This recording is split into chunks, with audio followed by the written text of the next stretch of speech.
ರಂಜಿತಾ ದುನಿಯಾಗೆ ಸ್ವಾಗತ. ನಾನಿವತ್ತು ಈ ವಿಡಿಯೋದಲ್ಲಿ PCOD और PCOS ಇದ್ದವರು ನಾರ್ಮಲ್ ಆಗಿ ನ್ಯಾಚುರಲ್ ಆಗಿ ಕನ್ಸೀವ್ ಆಗೋದಕ್ಕೆ ಆಗಲ್ವಾ.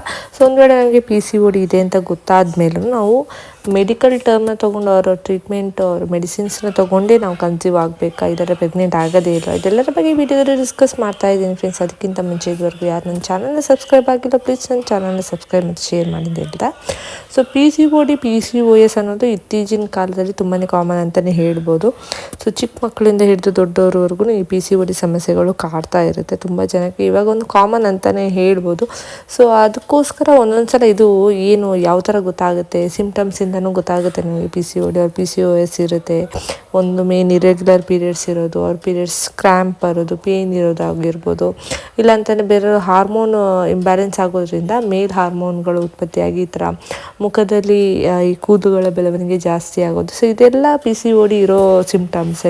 ಸೊ ಆ ಸಿಮ್ಟಮ್ಸ್ ಮೇನ್ ಅದೇ ಇರೆಗ್ಯುಲರ್ ಪೀರಿಯಡ್ಸಿಂದ ನಮಗೆ ಗೊತ್ತಾಗುವಂಥದ್ದು. ಸೊ ಈ PCOD ಅಂದರೆ ನಿಮ್ಮ ಓವರಿಯಲ್ಲಿ ಈ ಪಾಲಿಕಲ್ ಇದೆಯಲ್ಲ, ಸೊ ಪಾಲಿಕಲ್ 18 mm ಜಾಸ್ತಿ ಇದ್ದರೆ ಮಾತ್ರ ಓವ್ಯುಲೇಷನ್ ಆಗುತ್ತೆ, ಅವ್ರಿಗೆ ರಿಲೀಸ್ ಆಗುತ್ತೆ.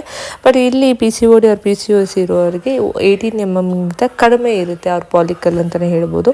ಅದು ಅಲ್ಲೇ ಒಂದು ಗುಳ್ಳೆ ಥರ ಇರುತ್ತೆ, ಅವ್ರ ಸಿಸ್ಟ್ ಥರ ಫಾರ್ಮ್ ಆಗುತ್ತೆ, ಅದು ಅಲ್ಲೇ ಇರೋದ್ರಿಂದ ಅದನ್ನ PCOD ಅಂತ ಕರೀತಾರೆ.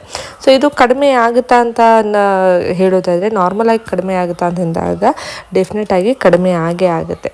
ಸೊ ಇಲ್ಲ ಅಂತಂದರೆ ಕೆಲವರು ಟ್ರೀಟ್ಮೆಂಟ್ನ ತೊಗೊಂಡು ಮೆಡಿಸಿನ್ನ ತೊಗೊಂಡು ಅವರು ಕಡಿಮೆ ಮಾಡ್ಕೋತಾರೆ. ಸೊ ಎರಡು ಥರನೂ ಆಗುತ್ತೆ. ಸೊ ಹಾಗಾದರೆ ಎರಡು ಥರ ಆದರೆ ಪ್ರೆಗ್ನೆನ್ಸಿ ಪ್ರಾಬ್ಲಮ್ ಇದೆಯಾ, ಪ್ರೆಗ್ನೆನ್ಸಿ ಆಗೋದ್ರಲ್ಲಿ ಪ್ರಾಬ್ಲಮ್ ಇದೆಯಾ ಅಂತಂದಾಗ ಎರಡೂ ಸೈಡಲ್ಲೂ ನಾವು ಏನಾದರೂ ತೊಗೊಂಡ್ರೆ ಪ್ರೆಗ್ನೆನ್ಸಿ ಆಗೋ ಚಾನ್ಸಸ್ ಇರುತ್ತೆ. ಒಂದು ನಿಮ್ಮ ಲೈಫ್ ಸ್ಟೈಲ್ನ ಚೇಂಜ್ ಮಾಡೋವಂಥದ್ದು. ಯಾಕೆಂದರೆ ಈ PCOD ಅಂತಂದಾಗ ಓವರ್ ವೆಯ್ಟ್ ಆಗೋದು ತುಂಬ ಸಹಜ ಅಂತಲೇ ಹೇಳ್ಬೋದು. ಸೊ ಇದರಿಂದಾಗಿ ನಿಮ್ಮ ವೆಯ್ಟ್ನ ರಿಡ್ಯೂಸ್ ಮಾಡೋದು, ನಿಮ್ಮ ಲೈಫ್ ಸ್ಟೈಲ್ನ ಚೇಂಜ್ ಮಾಡೋದು, ಹೆಲ್ತಿ ಫುಡ್ನ ತಿನ್ನೋದು, ಆಮೇಲೆ 10% ನೀವು ವೆಯ್ಟ್ ರಿಡ್ಯೂಸ್ ಆದಾಗ ನಿಮ್ಮ ರೆಗ್ಯುಲರ್ ಪೀರಿಯಡ್ಸ್ ಆಗ್ತಾ ಇದೆ, ಆವಾಗ ನಿಮಗೆ ಪಾಲಿಕಲ್ 18 mm ಜಾಸ್ತಿಯಾಗಿ ರಿಲೀಸ್ ಆಗಿ ನಮಗೆ ನ್ಯಾಚುರಲ್ ಆಗಿ ಕನ್ಸೀವ್ ಆಗ್ಬೋದು ಅಂತಲೇ ಹೇಳ್ಬೋದು. ಸೊ ಇದಕ್ಕೆ ಯಾವುದೇ ಟ್ರೀಟ್ಮೆಂಟು ಆ ಥರ ಮೆಡಿಕಲ್ಸ್ ಆ ಥರದ್ದೆಲ್ಲ ಆಗೋದೇ ಇಲ್ಲ. ಸೊ ಈ ಥರ ನ್ಯಾಚುರಲ್ ಆಗೂ ಸ್ಟಾರ್ಟಿಂಗಲ್ಲಿ ಟ್ರೈ ಮಾಡ್ಬೋದು. ನ್ಯಾಚುರಲ್ ಆದ್ರೂ ಏನು ಕಡಿಮೆ ಆಗ್ತಾ ಇಲ್ಲ, ಅವ್ರು ಕನ್ಸೀವ್ ಆಗ್ತಾ ಇಲ್ಲ ಅಂತಂದಾಗ ನೆಕ್ಸ್ಟ್ ನಮಗೆ ಆಪ್ಷನ್ ಬರೋದು ಮೆಡಿಕಲ್ ಟ್ರೀಟ್ಮೆಂಟ್ ಅಂತಲೇ ಹೇಳ್ಬೋದು.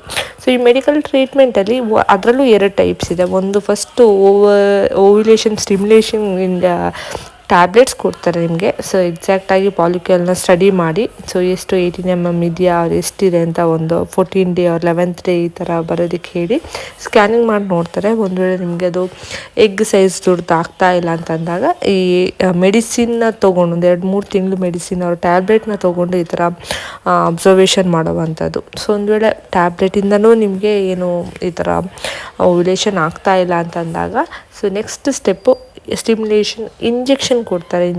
ಅವ್ರು ಟ್ರಿಗರ್ ಇಂಜೆಕ್ಷನ್ ಕೊಡ್ತಾರೆ. ಸೊ ಈ ಥರದ್ರಲ್ಲಿ ನಿಮಗೆ ಏನಾಗುತ್ತೆ, ಈ ಪಾಲಿಕಲ್ ಸೈಜ್ ಆಟೋಮೆಟಿಕ್ಕಾಗಿ ದೊಡ್ಡದಾಗುತ್ತೆ, 18 mm ಜಾಸ್ತಿಯಾಗಿ ಓವ್ಯುಲೇಷನ್ ಆಗೋದಕ್ಕೆ ಹೆಲ್ಪ್ ಆಗುವಂಥದ್ದು.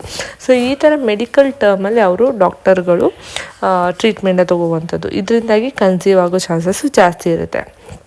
ಸೊ ಹಾಗಾದರೆ ನೀವು ಈ ಥರ ಮೆಡಿಕಲ್ ಟರ್ಮ್ ತೊಗೋತಾ ಇದ್ದೀರಾ ಅಂತಂದಾಗ ಬೇರೆ ಸಮಸ್ಯೆ ಇದೆ ಅಂತಂದಾಗ ಅದಕ್ಕೂ PCODಗೂ ಯಾವುದೇ ಸಂಬಂಧ ಇರೋದಿಲ್ಲ.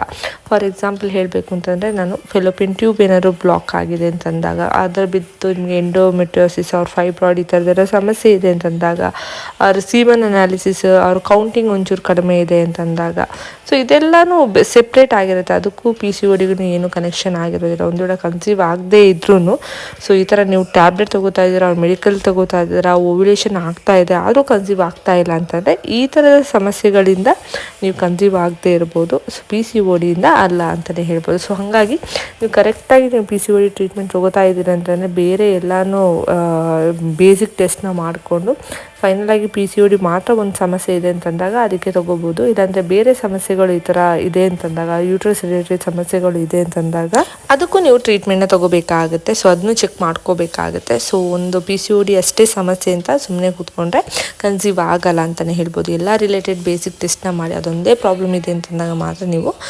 PCOD ಟ್ರೀಟ್ಮೆಂಟ್ ತೊಗೊಂಡ್ರೆ ಕನ್ಸೀವ್ ಆಗೋ ಚಾನ್ಸಸ್ ಜಾಸ್ತಿ ಇರುತ್ತೆ ಅಂತಲೇ ಹೇಳ್ಬೋದು.